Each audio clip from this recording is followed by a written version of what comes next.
दर्पण समीकरण।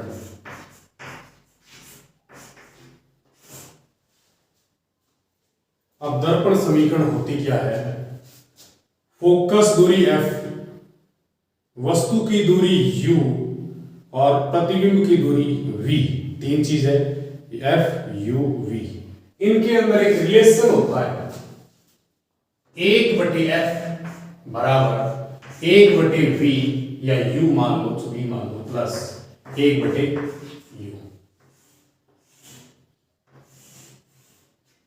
1/f बराबर 1/v प्लस 1/u। ये जो समीकरण है ये दर्पण समीकरण है, ठीक है। दर्पण सूत्र भी बोलते हैं इसको, दर्पण सूत्र। अगर पूरा सिद्ध करना पूछ ले तो ये 2 या फिर 2.5 नंबर का काम है। इसको अच्छे तरीके से अपने को समझना है, ठीक है। देखो आप दर्पण 2 पढ़े हैं कि एक तो उत्तल दर्पण होता रहेगा। उत्तल तो अपने लेके ही नहीं चलना, वैसे कर सकते हैं, आंसर भी आ जाएगा, लेकिन उत्तल से ना फोकस बिंदु काल्पनिक होता है, वास्तव में नहीं बनता। तो छोटा ज्यामिति बनेगी वो छोटी बनेगी, अवतल से ज्यामिति वास्तविक बनती है, मतलब डायग्राम भी बड़ा बनेगा तो समझ में भी अच्छे तरीके से आ जाएगा। इधर मुंह कर लो चाहे इधर मुंह कर लो, भाई की बात है। मान लो कि ऐसे बड़ा हो गया, चलो ये है अवतल दर्पण और ये मुख्य अक्ष, ये है ध्रुव, और यहां पर कहीं फोकस बिंदु होगा यहां पर, और यहां पर क्या होगी? वक्रता वक्रता केंद्र सी मान लो, ठीक है। यहाँ f है ना, वो डिसाइड कर लो, चलो यहाँ पर कर लिया।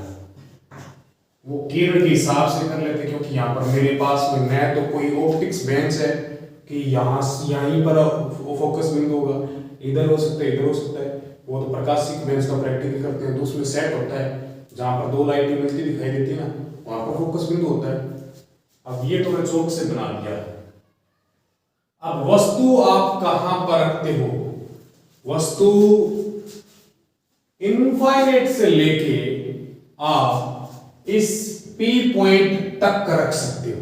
P पॉइंट के ऊपर नहीं, P पॉइंट के जस्ट पास तक, ठीक है, कहीं पर रख सकते हो।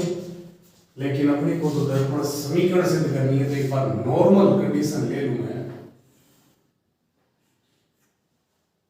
ये वाला है इधर इनफाइनाइट, ठीक है। मैंने वस्तु को रखा इनफाइनाइट और C के बीच, ये इनफाइनाइट है ये C है, तो इसके बीच में रखा। अगर वस्तु इनफाइनाइट C के बीच में है और जो दर्पण है वो अवतल दर्पण है, तो प्रतिबिंब बनेगा वो कहां पर बनेगा? C और F के बीच। कैसे बनेगा वो? इसका मतलब कि यहाँ पर रखते हैं प्रतिबिंब का बनता है, यहाँ यहाँ यहाँ यहाँ पर रखें, यहाँ पर रखें, प्रतिबिंब कहाँ बनेगा ये अलग से टॉपिक करेंगे। लेकिन अपने को अभी ये डिसाइड कर लेना है कि यहाँ वस्तु रखेंगे, प्रतिबिंब यहाँ बनता है, ठीक है, बना दिया। उल्टा बनता है, जो उल्टा होता है वो हमेशा वास्तविक होता है। उल्टा जो होगा वो क्या होगा? हमेशा रियल के अंदर होता है। सीधा बनेगा प्रतिबिंब, वो क्या होगा? काल्पनिक होगा। उल्टा बन रहा है, वास्तविक है, ठीक है। तो ये लाइट इधर से गई, बनाना पड़ेगा इस पॉइंट के ऊपर, ठीक है, छोटा बड़ा कर लेंगे। मुख्य अक्ष के समांतर जो लाइट गई है वो दर्पण के परावर्तन के पश्चात कहां से गुजरेगी? फोकस बिंदु से गुजरेगी, ओके। अब दूसरी प्रकाश किरण, 4 प्रकार की प्रकाश किरणों की बात कर रहा था मैं, टॉपिक करेंगे हम, लेकिन यहाँ पर 2 प्रकाश किरण तो मैं नॉर्मल बता ही देता हूँ आपको कि मुख्य अक्ष के समांतर जाने वाली प्रकाश किरण फोकस बिंदु से गुजरती है, और ध्रुव पर आपतित होने वाली प्रकाश किरण, ये ध्रुव है, ध्रुव पर आने वाली प्रकाश किरण मुख्य अक्ष से समान कोण बनाती हुई गुजरती है। जितना कोण ये बन गया नीचे, उतना कोण बनाती हुई जाएगी। अब मान लो ये बराबर बराबर कोण है, ठीक है, मेजर तो नहीं कर सकते, ये मान लिया कि जितना कोण ये उतना ये। इस पॉइंट पर मिली है तो इस पॉइंट पर प्रतिबिंब बनेगा जो कि उल्टा बनता है, ठीक है, वस्तु कौन सी है? दिस, नाम दे दो इसको ए बी। ए बी मेरे पास वस्तु है, प्रतिबिंब कौन सा है? ये वाला, ए डैश बी डैश। वस्तु की इस पॉइंट से दूरी कितनी होगी? ये वाली होगी। अब देखो डायग्राम तो थोड़ा बड़ा बन गया, ये वाली है ना, ये दूरी, इतनी दूरी, इसको u से रिप्रेजेंट करो। वस्तु की दूरी को u से लिखते हैं और प्रतिबिंब की दूरी को v से लिखते हैं। तो यहां से लेके यहां तक की जो दूरी होगी वो क्या होगी? v होगी, राइट? ओके, और ये वाली दूरी आपको मालूम है, फोकस दूरी f है, v ये वाला v, और u ये वाला u। इन तीनों में कोई रिलेशनशिप करना है। अब अपने को यहां पर त्रिभुज दिखाई देंगे, बहुत सारे त्रिभुज दिखाई दे रहे हैं। अब कौन से त्रिभुज लेके चले ताकि ये वाला जुगाड़ आ जाए, तो अपने को फिक्स दिमाग में बिठाना है। देखिए, एक तो ये वाला त्रिभुज, क्योंकि जिसमें u आना चाहिए तभी तो ये वाला आएगा। u इसमें है, इस दूरी पर ओनली ये त्रिभुज बन रहा है ना। एक तो ये वाला त्रिभुज लेके चलेंगे ए बी पी, और दूसरा त्रिभुज लेके चलेंगे इसके जस्ट अपोजिट, ये वाला प्रतिबिंब जहां बनेगा v होना चाहिए। एक तो ये वाला त्रिभुज ऊपर वाला और एक ये वाला त्रिभुज नीचे वाला, ठीक है। अब दोनों त्रिभुज में एक बार ले रहा हूं, तो यहां पर लिख दूं एक बार साफ करके।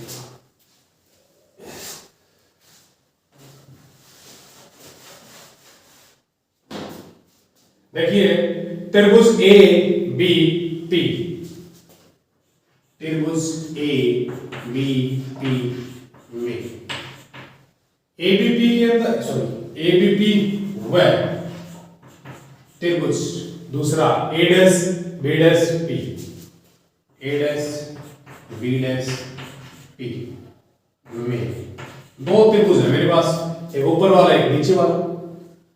अब दोनों त्रिभुजों को समरूप सिद्ध करना है, और समरूप त्रिभुज की भुजाएं आनुपातिक होती है। ये नौवीं क्लास का रूल है गणित का। ये समरूप त्रिभुज दो है तो उनकी जो भुजाएं है वो क्या होगी? अनुपातिक होगी। तो मैं इन दोनों को समरूप सिद्ध करूं, बिल्कुल करता हूं। दिस एंगल 90, ये 90 है, ये भी 90 है, तो एंगल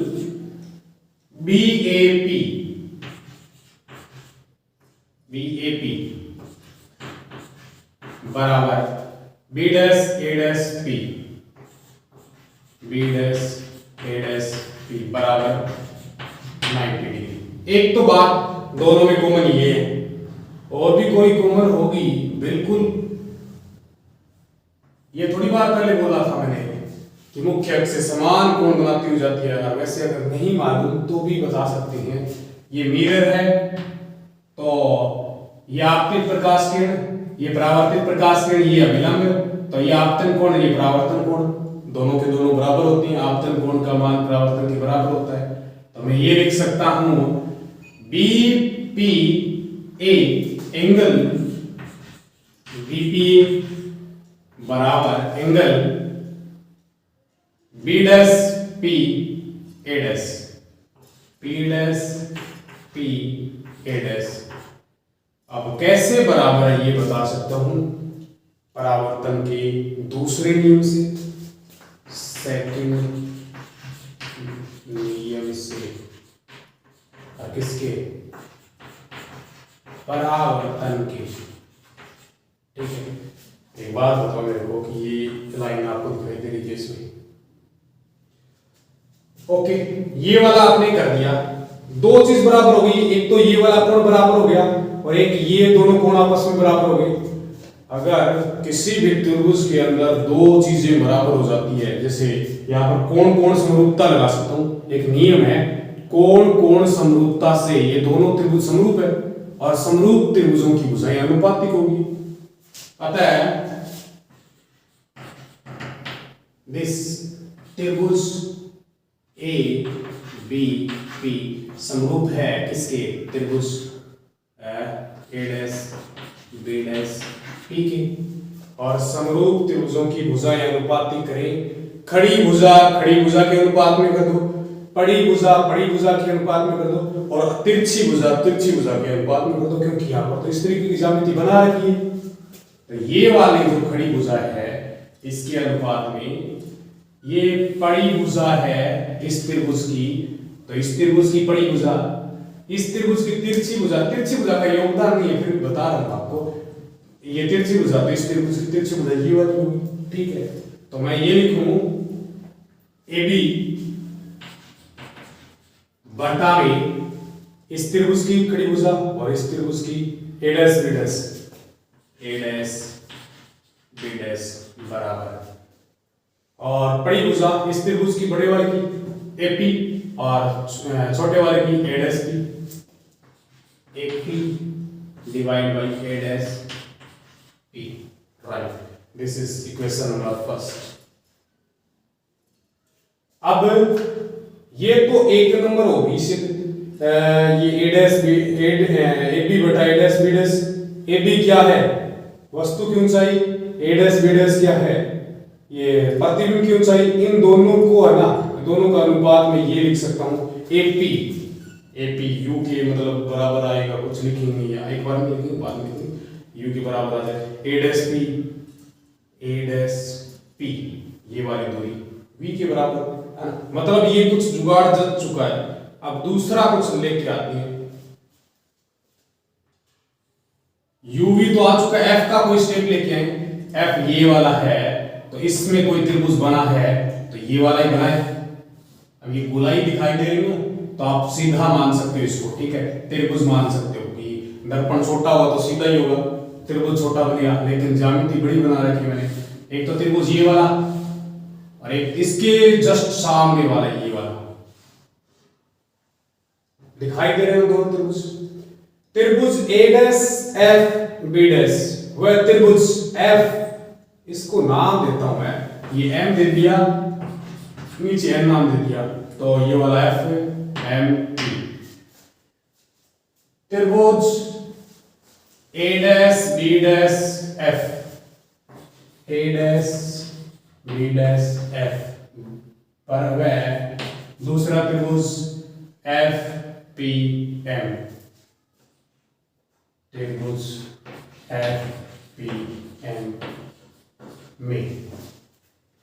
अब देखिए वापस ये जुगाड़ करना पड़ेगा, कौन सा दो चीज बराबर कर दो या तीन चीज बराबर कर दो। समरूप सिद्ध करना है मेरे को, समरूप सिद्ध होते ही अनुपात में लगा दूंगा। ये मालूम है कि दिस इज 90, तो ये वाला भी 90 लंबवत है, ये 90 ये 90। Angle F A dash B dash इस त्रिभुज का, angle F A dash B dash इस त्रिभुज का, जो कि आगे वाले त्रिभुज का एफ पी एम बराबर F P M, this is 90 degree.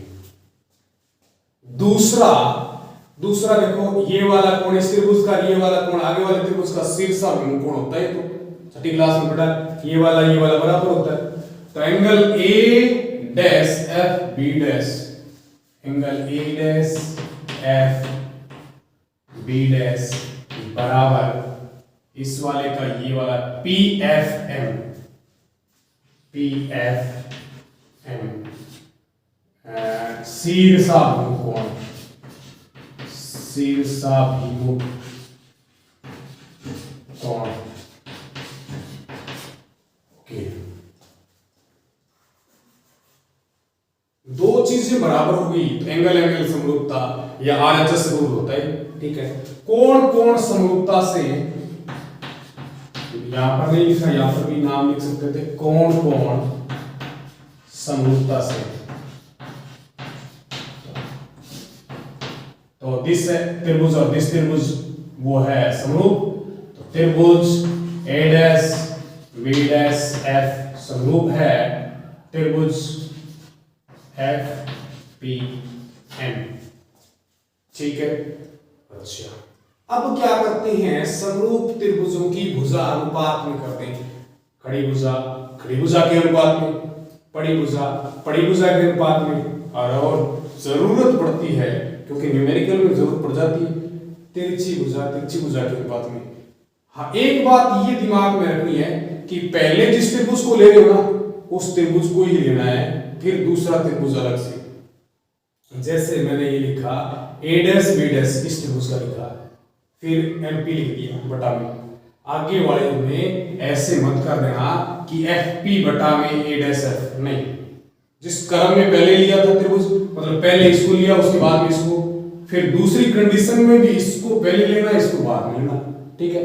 हाँ, ये कर सकते हो आप स्टार्टिंग के अंदर, एक नंबर इसको लिया तो 2 नंबर इसको ले लो, फिर नेक्स्ट कंडीशन में इसको पहला लेना है इसको बाद में लेना है। तो मैं पहले इस त्रिभुज को ले रहा हूं, फिर उसके बाद में इस त्रिभुज को, a dash b dash, a dash b dash divide by किसके बराबर, इस खड़ी भुजा के अनुपात में MP बराबर। अब पहले इसकी बारी, ऊपर ये वाला त्रिभुज का है तो इसका भी पड़ी भुजा a डैश f।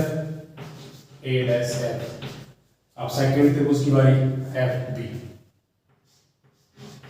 ये तो नॉर्मल सी जानकारी थी, ठीक है।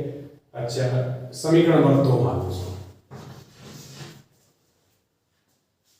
ये देखो AB बटा a डैश b डैश, यहां पर है a डैश b डैश ऊपर है, ये MP है ना, ये MP है। अब देखो समांतर दो समांतर रेखाओं के मध्य की दूरी हमेशा समान होती है। तो अगर ये MP है इट मींस ये वाली भी MP होगी, यानी ये a डैश AB है तो ये भी AB होगी, मतलब दोनों वैल्यू बराबर है। तो मैं MP की जगह हमेशा लिखूंगा AB, राइट। लिखो पहले तो ये बनेगी a डैश b डैश बटा में AB, MP की जगह मैंने AB लिख दिया, बराबर a डैश f बटा में FP। समीकरण 3 दे दो इसको। अब 3 इसको मत दो, आगे वाली को दे देना। ये AB बटा a डैश b डैश और ये है a डैश बटा a डैश b डैश बटा AB।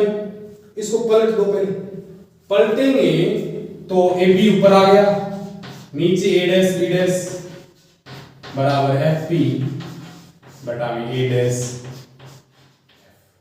हाँ, अब सच्ची बात, ये 3 नंबर है।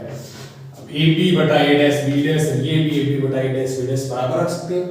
इसका मतलब समीकरण 1 और 3 से, समीकरण 1 व 3 से मैं ये लिख सकता हूं AP बटा a डैश p, AP बटा a डैश p बराबर इसके आगे वाली साइड में 3 नंबर का क्या है, ये वाला FP बटा में a डैश f, FP बटा में a डैश f, ठीक है। अब ये जो समीकरण मेरे को प्राप्त हुई है इसके मान यहां पर पुट करने और कुछ नहीं करना, उत्तर आ जाएगा। AP, what AP, this is AP।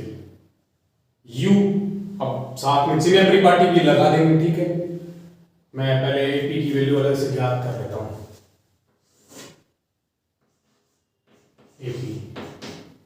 AP का मान है ये वाला U है, बट माइनस U या प्लस U, U हमेशा नेगेटिव होता है, ये तो अपने को चिन्ह परिपाटी में देखने की जरूरत नहीं है। फिर भी देखो, लाइट इधर, फिरता यहां से लेके चलना पड़ेगा यहां तक, तो माइनस इधर गई, लाइट इधर गई, तो माइनस का U लिखेंगे। A डैश P, ये फिरता यहां से इधर आएगा, लाइट इधर, तो V, लेकिन minus TV, AP minus V। FP या PF जो भी है FP, अब देखो FP क्या होगी, ये वाली इतनी दूरी का मतलब फोकस दूरी है, यहां से फिरता इधर, हम लाइट इधर, तो माइनस का F, तो ये वाला हो गया FP इक्वल टू माइनस का F। A डैश F कौन सा है, ये इतनी दूरी है A डैश F। अब इसको कैसे ज्ञात करेंगे, देखो ये वाली दूरी आपको फाइंड करनी है, इतनी इतनी आप कर सकते हो। इतनी दूरी में से इतनी दूरी घटाओगे तो ये वाली दूरी बच जाएगी। इतनी दूरी मेरे को v मालूम है और ये वाली दूरी मेरे को f मालूम है। अगर v में से f घटा दिया तो ये वाला बच जाएगा, है ना। मैं एक बार ऐसे लिखता हूं, a डैश f बराबर में क्या लिखूं, a dash p minus f p, है ना। a dash p minus f p, ठीक है। a डैश p की वैल्यू मालूम है, ये वाली है v, लेकिन निशान चिन्ह परिपाटी के अकॉर्डिंग ये वाली दूरी मापनी है। लाइट इधर जा रही, हम इधर आएंगे तो माइनस का v, this is minus v, minus का निशान fp, ये वाली दूरी माइनस f लेना पड़ेगा, ठीक है। और ये खुद माइनस का दे रखा है तो इसको मैं यहाँ पर माइनस का, तो a डैश f की वैल्यू कितनी आई अपने पास, ये आ चुकी है माइनस का तो v प्लस का f, तो f माइनस v कर सकते हैं। अपने पास में ये वाली चीज है, ap का मान वो वाला माइनस u, इसके ना नीचे ये लाइन लिख देंगे चिन्ह परिपाटी के अनुसार, जब भी तो मान प्राप्त हुए चिन्ह परिपाटी के अनुसार।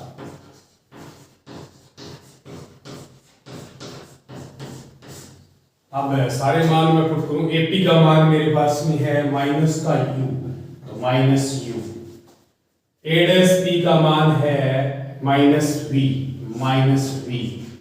बराबर, फिर है fp का मान माइनस f डिवाइड बाई, और फिर है a डैश f की वैल्यू, ये है भाई a dash f minus v, minus से माइनस कट गया, ठीक है। अब गुणा करनी है, जो आएगा वो आएगा। इधर गुणा किया uf, इसको इसके साथ किया माइनस uv बराबर, इसको इसके साथ किया तो माइनस का fv, ठीक है।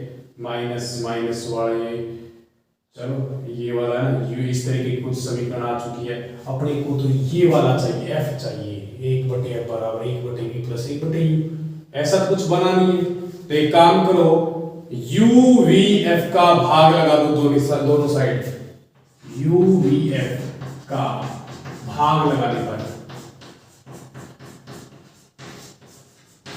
जैसे भाग लगाया तो इसमें u v f का लगाया, इसमें लगाया, इसमें लगाया, कोई फर्क नहीं पड़ने वाला।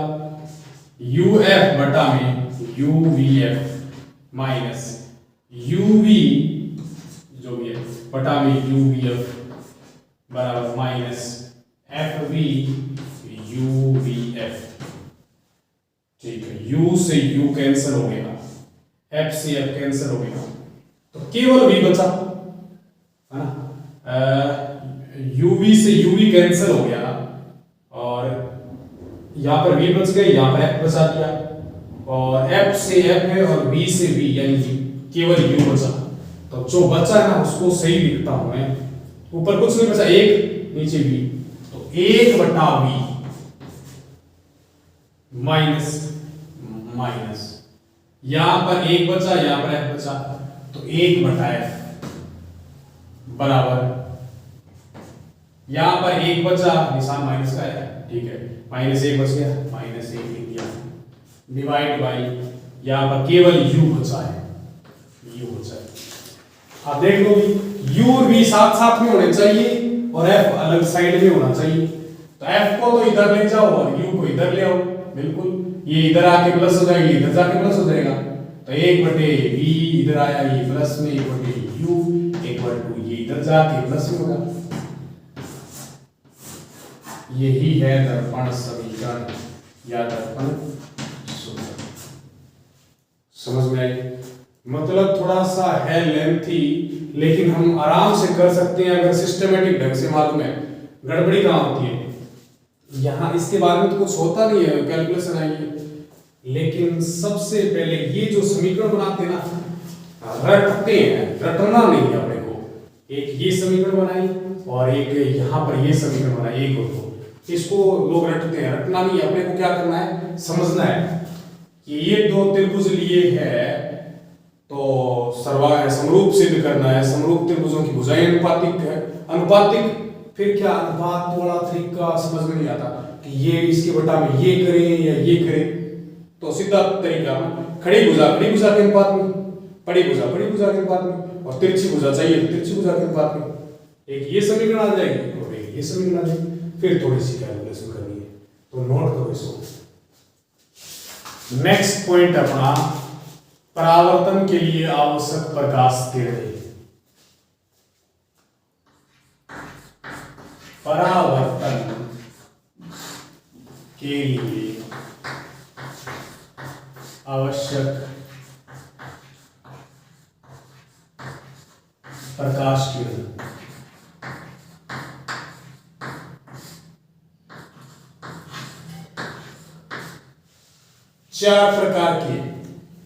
चार प्रकार की प्रकाश किरणें हैं अपने पास में। देखो, पहली प्रकाश किरण की बात करता हूं मैं। अब दर्पण दोनों बना सकते हो, एक बना के करो तो एक बना के कर दो, टाइम के हिसाब से देखो, छोटे छोटे बना लो ताकि चार आ जाए। ये मुख्य अक्ष हो गई। अब ये अवतल दर्पण है, मुख्य अक्ष के समांतर आने वाली प्रकाश किरण अवतल दर्पण के परावर्तन के पश्चात फोकस बिंदु से गुजरती है। ठीक है, तो एक तो ये वाली होगी कि समांतर प्रकाश किरण है वो फोकस बिंदु से जाएगी। ठीक है, दूसरा दर्पण की बात करूं मैं, दूसरे दर्पण के अंदर पुलिस होगी ना, ऐसे इधर होगा आपकी बार फोकस बिंदु, क्योंकि लाइट ऐसे आती है, फैलेगी, इधर जाएगी, ऐसे आई, लेकिन पीछे डैश बढ़ाई तो यहाँ पर फोकस बिंदु से गुजरती प्रतीत होगी कि मुख्य अक्ष के समांतर आने वाली प्रकाश किरण उत्तल दर्पण के परावर्तन के पश्चात फोकस बिंदु से गुजरती हुई प्रतीत होती है और इसमें गुजरती है। ठीक है, 2 नंबर लाइट है, इसका अपोजिट कर दो। अगर ये यहां से जाती है तो अगर यहां से कोई भेजे लाइट तो मुख्य अक्ष से समांतर हो जाएगी। ठीक है, ये समांतर किरण है, वो फोकस की किरण हो जाएगी।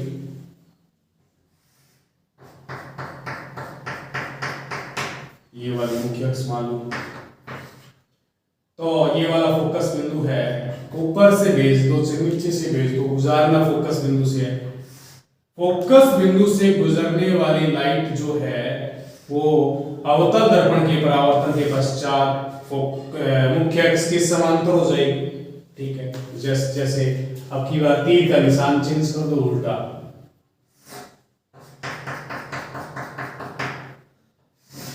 ऐसे कि यहां से गुजरती है जाने वाली प्रकाश किरण जाएगी तो नहीं, मतलब काल्पनिक कंडीशन है, इस तरीके का बना दूं मैं, ऊपर से भेजा कि फोकस बिंदु से गुजरती हुई प्रतीत होने वाली प्रकाश किरण उत्तल दर्पण के परावर्तन के पश्चात मुख्य अक्ष के समांतर हो जाएगी, मतलब आए टकराएगी यहाँ पर और फिर इधर चली जाएगी। लेकिन अब इसको मत देखो एक बार, ये लाइट जा तो इधर ही, यानी फोकस बिंदु से पहले जाएगी, मतलब जाती प्रतीत होगी और फिर बाद में इधर वाली साइड आती है। लेकिन ये एक प्रकार से भ्रम है, काल्पनिक कंडीशन है, जाएगी या मतलब यहाँ से आई टकराई और इधर चली जाएगी। अवतल के वास्तविक कंडीशन ये वाली मेन कंडीशन है और इसको गुण मान लो। ठीक है, कि फोकस बिंदु से जाने वाली प्रकाश किरण अवतल दर्पण के परावर्तन के पश्चात मुख्य अक्ष के समांतर और फोकस बिंदु से गुजरती हुई प्रतीत होने वाली प्रकाश किरण उत्तल दर्पण के परावर्तन के पश्चात मुख्य अक्ष के समांतर हो जाती है। ठीक है, 3 नंबर की मैं बात करूं तो तीसरी प्रकाश किरण है अपने पास में ध्रुव वाली, वो किया था ध्रुव प्राप्ति होने वाली प्रकाश किरण मुख्य अक्ष से समान कोण बनाती है। तो एक बार ऐसे ये मुख्य अक्ष है इधर वाली, यानी यहां पर जो लाइट आएगी इस P पॉइंट के ऊपर वो मुख्य अक्ष से समान कोण बनाती हुई जाएगी। तो जितना कोण ये वाला है उतना कोण ये वाला होगा। ध्रुव पर आने वाले प्रकाश किरण चाहे उत्तर हो चाहे उत्तर हो, ये दूसरी कंडीशन अगर मैं बनाऊं तो ऐसे बनाऊं मैं, ऐसे आएगी इसके ऊपर है, ठीक है, इधर चलेगी, ये आई है तो ये आई कोण ये आर कोण। तो ध्रुव पर आने वाली जो लाइट है वो मुख्य अक्ष से समान कोण बनाती हुई जाती है, ठीक है। और 4 नंबर लाइट है अपने पास में वक्रता केंद्र वाली लाइट, ऐसे ये वाला दर्पण हो गया उत्तर दर्पण, तो ये फोकस बिंदु है और ये वाली है क्या नाम बोलते हैं वक्रता केंद्र, ठीक है। यहां से जो लाइट जाएगी सीधी जाएगी, उससे टकराएगी और उसी रास्ते पर बैक वापस आ जाएगी। जैसे रदरफोर्ड का जो स्वर्ण पत्र प्रयोग था ना, ये 10,000 में से एक पार्टिकल है सीधा गया और टकरा के धनावेश से वापस आ गया, मतलब प्रतिकर्षित हो गया है और टकरा के वो अलग बात है। वैसे ही यहाँ पर वो रदरफोर्ड मॉडल नहीं लगा ना, मैं बता रहा हूँ वैसे एग्जांपल कि लाइट ऐसे गई, ऐसे लाइट गई, इस C से जाने वाली प्रकाश किरण यहाँ टकराई, यहाँ पर 90 डिग्री कोण बनाई और वापस इधर सीधी टकरा के वापस C से गुजरने वाली प्रकाश किरण दर्पण के परावर्तन के पश्चात उसी बिंदु से वापस गुजर जाती है या C से गुजर जाती है या वक्रता केंद्र से गुजर जाती है। इस वाला बनाई तो इस वाला तो ऐसे बनाना पड़ेगा, इसमें C इधर वाली साइड और काल्पनिक है ये F है तो ये C है, तो काल्पनिक कंडीशन है तो इसको सीध में लगा लो भाई, है ना।